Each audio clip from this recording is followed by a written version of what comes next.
a really nice season last year. Ian Desmond, he's the shortstop for the Nationals. And also known as the last Expo because he was the final first-round pick of the Montreal Expos. Yeah, that's interesting. Yeah, he is a phenomenal player. I mean, hits for average and power and steals bases. I believe he's at least an average defender at short. Yeah, I mean, if he wasn't an average defender, he would not be playing shortstop. Right.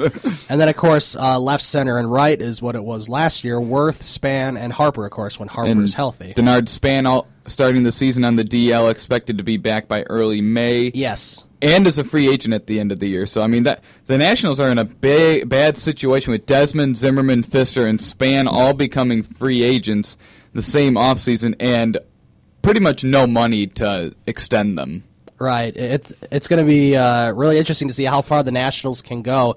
If they can go all the way, if they can. I mean, this power might be through the year. the NL East. Well, it's definitely the year for them in the regular season. I mean, if you look at the division they're in, which we'll go over, after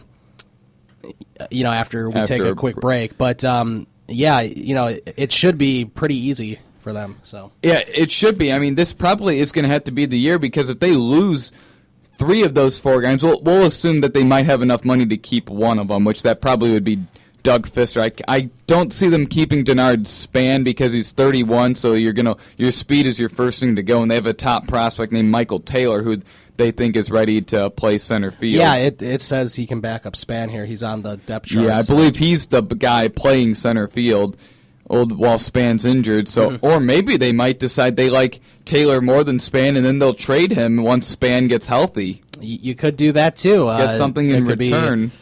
You get some good picks, some good players in return to help them push to the World Series. We'll take a break. We'll come back. We'll finish the NL East and start on the American League. You're listening to Ryan and Ryan here on SportsTownChicago.com. The Ryan and Ryan Power Hour podcast on SportsTownChicago.com.